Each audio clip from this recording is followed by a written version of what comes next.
The following contest scheduled for one fall. Ladies and gentlemen, boys and girls, welcome, finally, welcome back to One Fall Friday. It has been way too long since I've been able to do this. I still don't exactly have the best setup for doing One Fall Friday, but I'm going to do my best here because there's been a lot going on. There's been a lot that I can talk about. I think it's been like 2 years since I did a One Fall Friday. There's so many things that have happened. Daniel Bryan coming out of retirement and being able to compete again. Roman Reigns, he finally toppled Brock Lesnar, but then had to relinquish the title because his leukemia came back that I didn't even know about. I could talk about that. I could talk about what a train wreck the recent WWE Fastlane was. I could talk about how feverishly Vince McMahon likes to whack it whenever he watches Lacey Evans walk down that ramp. But what I want to talk about is the saturation, the overuse of all of the triple threat matches, particularly in WrestleMania. Now, obviously what I'm leading up to is the match that's going to be taking place between Ronda Rousey, Becky Lynch, and Charlotte Flair. A lot of people have a problem with Charlotte being in this match. They said that she was just kind of shoehorned in, that she doesn't really deserve it, she's just trying to get her way into WrestleMania.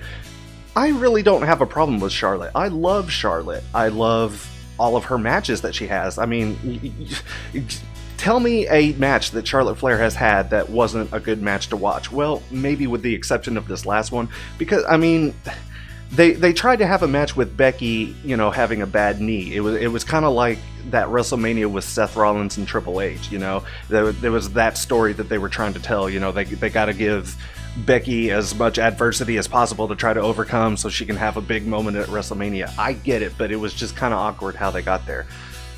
And a lot of people knew that this was eventually going to end up being a triple threat match anyway. Around Royal Rumble, you know, when Becky won, I just thought, hey, it's going to be Becky Lynch versus Ronda Rousey. That's what we were supposed to get at Survivor Series, but unfortunately we didn't because Nia Jax broke her damn face. So a lot of people were predicting, even a little before and definitely after Royal Rumble, that it was going to be a triple threat match. There was a small part of me that didn't want to believe that. I was like, no way. It's got to be one-on-one, especially because the rumor and innuendo, as Conrad Thompson likes to say, was that there was going to be a women's main event this year at WrestleMania. Like, it was going to be the closing match, the Raw Women's Championship match, you know, because Ronda Rousey, she's got that drawing power. So I got super excited for that because that's never happened before. I mean, we've had, you know, some women's matches that were good at WrestleMania. They didn't really, you know, make it to the main event slot. They may have had main event caliber, but we never really got there. And I thought for sure, okay, this is it. This is a strong enough match. Becky has gotten so much momentum. She's gotten so popular.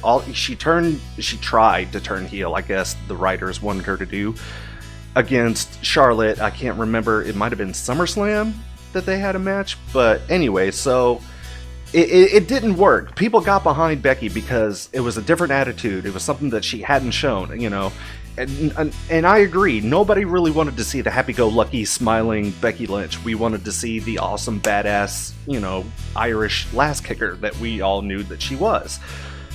And we finally started to get that, and they turned it around, and instead of trying to make her sound like she was, you know, a bad guy, they just made her sound cool. You know, I don't know if she started going off script or if she started doing things differently, carrying herself differently, but it caught on, it caught fire, people loved it. So they were going to run with it, you know, and so they were going to have her versus Ronda Rousey at Survivor Series. That didn't happen. So the next inclination, I guess you could say, the next thought would be that, oh, okay, it makes sense. Put them in a match one-on-one against, you know, each other at WrestleMania. That would be great. But for some reason, that's not what we got. We got a triple threat match. And that's the reason why I wanted to make this, is because there's been way too many triple threat matches, particularly at WrestleMania and particularly with the women's division. I know that 2 years in a row, we saw a triple threat match. It was the first year that they brought out the quote-unquote WWE Women's Championship, the one that eventually just turned into the Raw Women's Championship. When they did away with the Divas title, the Butterfly Belt, they did away with that. That was a triple threat match. The very next year was another triple threat match. Before that, we didn't even have a Divas Championship match. We just had a tag team match with AJ and Paige versus the Bellas. Boring. You could go all the way back to WrestleMania 19. Triple threat match for the Women's Championship. It's just stop, please. There are too many triple threat matches. There's at least, and doesn't even necessarily have to be the women's division. There's always a multi-person match at WrestleMania, at least one. You could go and look yourself, I'm not making this up. I don't think it was because they just wanted to get Charlotte in there. I don't blame Charlotte for this at all. I think whether it's Vince McMahon himself, whether it's somebody on the board of directors, somebody on the writing team, I don't know. I personally think that there's still at least one person that does not believe wholeheartedly in the women's division that they could carry a closing match one-on-one. And that's, maybe we won't even have this match as the last match. It might be Brock Lesnar versus Seth Rollins, because of Brock Lesnar's ego. Who knows? But if it is the closing match, that's gonna say a lot to me. I'm not gonna say it definitely confirms my theory. And I'm not any kind of analyst. I don't have any kind of insight on what's going on. It's the only thing that makes sense to me, because why would you do that? Why would you put a triple threat match in? Why would you make a match a triple threat match when people clearly wanted it to be one-on-one? I know I'm not the only one that feels this way. You could look on social media.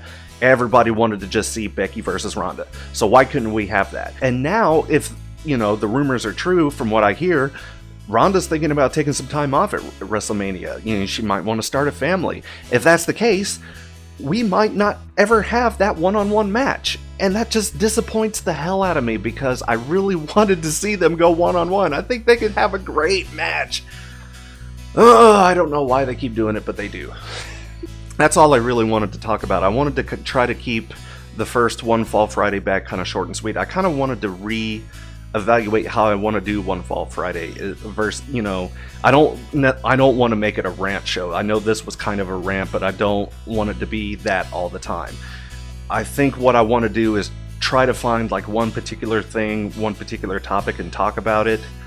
Or, maybe just give, instead of a review of everything that's going on in the week, maybe just small things that stood out to me, and just kind of, trim the fat of what the show was a little bit, and try to make it a little bit more watchable, I guess. I don't know. But anyway, so I don't know if I'm going to be able to keep doing this or not. I don't know if this is going to be a permanent back or not.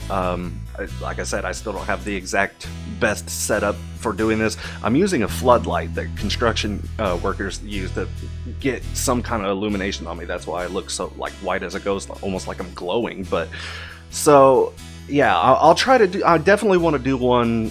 WrestleMania is only 3 weeks away from this Sunday, so I want to try to do at least one before WrestleMania. I'm even thinking about maybe doing a live reaction on Twitch, just have like face cam going, and then like me watching the pay-per-view and just catching my natural reactions to things. I don't know if anybody would be interested in that. If you are, let me know. I'll put my Twitch in the link, or in the Twitch link in the description. And yeah, let me know if that's something you'd be interested in to see. But for now, thank you guys very much for watching this episode. I'll be back later with another video. I hope to see you there. My name is Dave, and I am the One Man Rave. See ya!